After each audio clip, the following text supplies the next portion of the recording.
eu sunt Lorena și bine ați venit. Eu astăzi o să fac colecția mea de slime. Da, eu am mai strâns slime-uri și da, am venit acum de la școală și m-am apucat direct. Și haideți să nu mai lungim indroși, să începem. Primul este acesta. Acesta este cumpărat și după cum vedeți are niște... Nu știu dacă se vede, da, nu știu dacă se vede, puteți observa că are niște biluțe. De fapt, toate slime-urile mele e cu biluțe,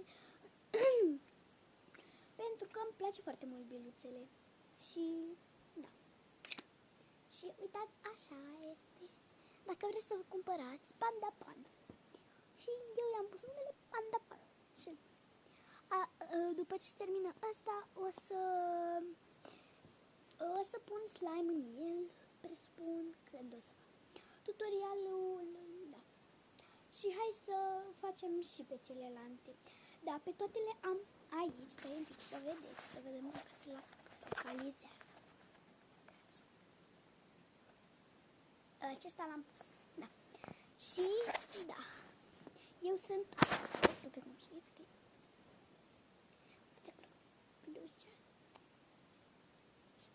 acum, al doilea e un slime mov. E mov. Cu biluțe. Și nu prea pot să-l scot, dar... Pe camera arată că e un roz, dar... Nu, este un mov. Până scot eu ăsta, treceam.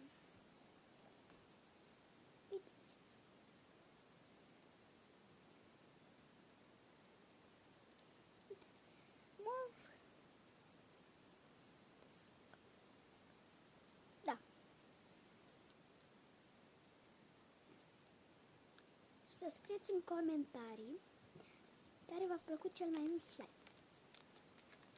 Acum, da, al doilea, da, și să scrieți în comentarii fără să numărați slime-urile câte am. Și da, eu o să aleg ăsta. E un alb.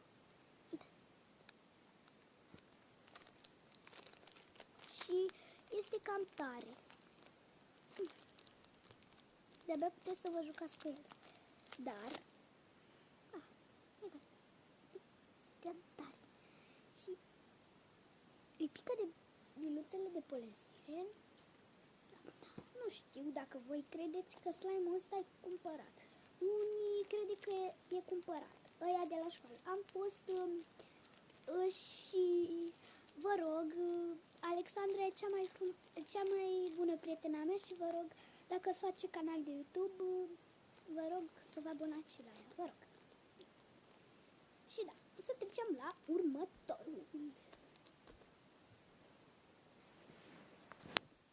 Da, acesta este un portocaliu, un fel de portocaliu, pentru că mai am un portocaliu, deci nu vreau să vă ziceți că este la fel, deci, da, uitați, dar ăsta e mai deschis.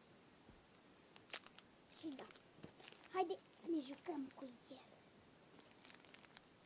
Știu ce repede am făcut multe slime-uri, știu, pentru că, da, sunt ca cele de trecute, dar se simte bine, de fapt. Pardon, când am zis al treilea slime, vreau al doilea slime, am vrut să zic al treilea, scuzați-mă.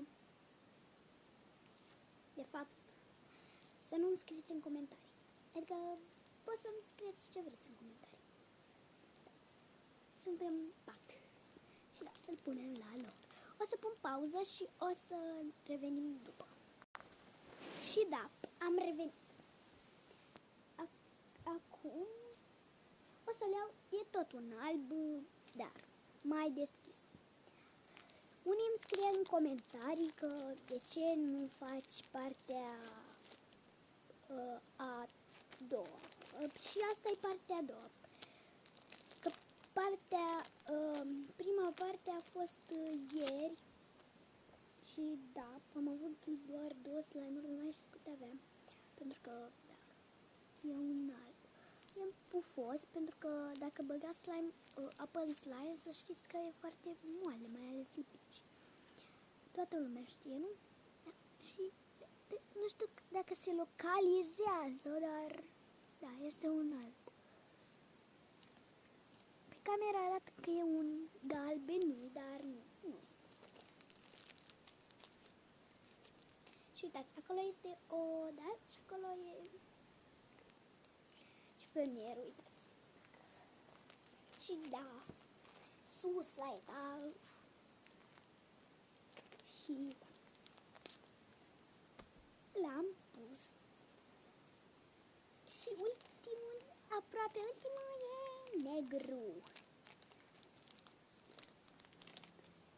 Scuzați-mă dacă auziți sunetele din fundal.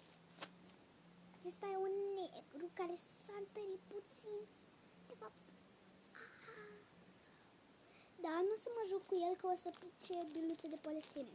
Uitați, în toată casa pică numai biluțe de polistire.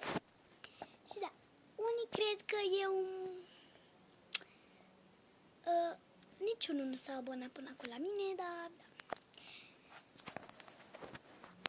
Și am revenit! Cum o să luăm... Să luăm galben? Deci galben? Să luăm galben? Galben? Hai să vedeți galbenul la lumină.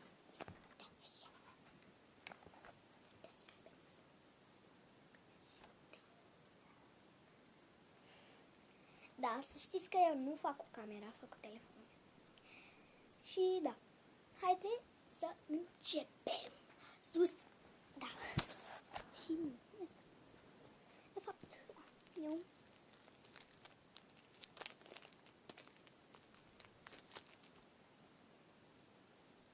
Și da, este galben. Și se și vede. Da, ăsta pică mult biluțele pe vestire și ca celălalt. Dar e foarte frumos. Da. Mă uit mereu pe geam, nu știu de ce, dar nu știu. Și câinii latră, deci da, mă nebunește de cap. În fine, am aici un creion că am fost la școală. Pe urmă am un roz. Da, știți deja pentru că m-am mai jucat și în videoul trecut. Ăsta este un galben, un galben, că ăla era un fel de portocaliu, ăsta e un fel de galben. Uitați-l pe ăla. Da, eu vreau un portocaliu, nu știu, mai închis. Și ăsta pică mult biluțele, mai mult decât toate. De fapt, nu o să mă joc cu el. Nu prea mă joc cu slime-urile, dar și o să fac și colecția mea de squishy. Când o să-mi iau squishy. Sau putem să facem și noi squishy. O să un tutorial cu squishy. Și uitați-le pe toate aici, care le-am folosit. Panda pen. Asta, rotin. Știu, am prea multe. Știu, unii mi-au mai scris asta în comentarii, dar nu am multe. Am 1, 2, 3, 4, 5, 6, 7, 8. Nu, am numai 13 slime.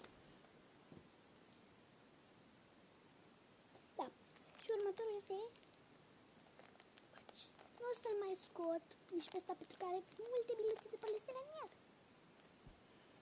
L-am pus aici. Acest roșu. Nu o să le mai desfacă nici să nu pot să mă joc cu ele.